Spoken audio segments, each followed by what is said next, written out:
More impactful than a temporary loss of jobs in the canola crush industry is the markets that we are losing. The markets that we are losing are going to be they were incredibly hard to build in the first place, and they're going to be incredibly hard to regain. And so I don't know that those jobs will immediately come back.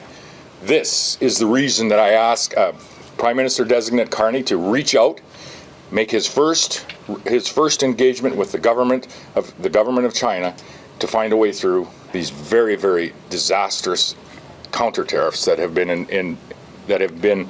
implemented that are going to have an impact on Western Canadian families. Buckle up, friends. We're about to tear the mask off one of the biggest Liberal betrayals of Western Canada yet. Justin Trudeau, Mark Carney, and the rest of the corrupt Liberal gang who have the audacity to call themselves Team Canada as if they give a damn about the whole country have just handed Western farmers a death sentence in some instances. And why? Because they needed to rig the system to protect the foreign-owned EV battery plants they've sunk billions of your tax dollars into. Let me spell it out for you. The Trudeau Liberals imposed a 100% tariff on Chinese-made EVs, not to protect Canadian automakers, because really there basically aren't any, but to make Chinese EVs too expensive for the Canadian market. That way, Canadians are forced to buy overpriced, taxpayer-subsidized EVs from Liberal-backed foreign companies that they've handed billions to. Volkswagen, Stellantis, Northvolt. Oh, but Northvolt just went bankrupt in Sweden. That's right, the company Trudeau and his gang are pouring your money into, well, it's already collapsed in its home country.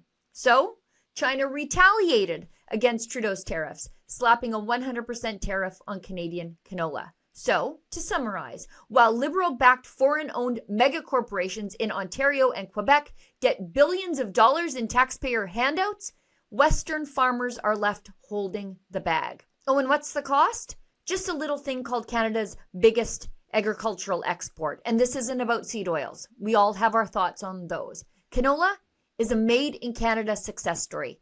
It was literally developed for Canadian soil and our climate. Saskatchewan and Alberta grow 80% of the canola that fuels a nearly $30 billion industry and makes Canada the world's largest exporter of the crop. And now, thanks to Trudeau's reckless trade war, this industry, built by generations of hardworking farmers, is under threat. And here's the part that makes me sick.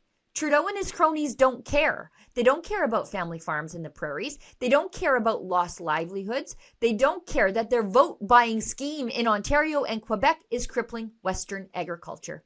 Because in their political calculus, they have no votes to lose in the West.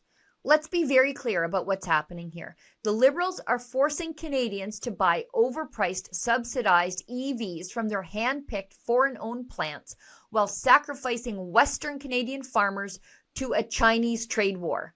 This is not a government that works for all Canadians. It's a government that works for Liberal donors, foreign corporations, and whatever globalist scam Carney and his buddies are cooking up next, like a ban on gas and diesel-powered cars. Western Canada is tired of being treated like a disposable colony. Our farms, our industries, and our economy matter. We will not stand by while Trudeau, Carney, and their so-called green team sell us out to protect their corrupt, failing green agenda. For Rebel News, I'm Sheila Gunry.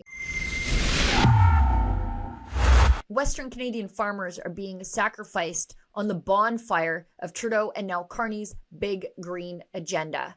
To learn more about Mark Carney and his long history of anti-oil, anti-fossil fuel activism, go to thecarneyfiles.com.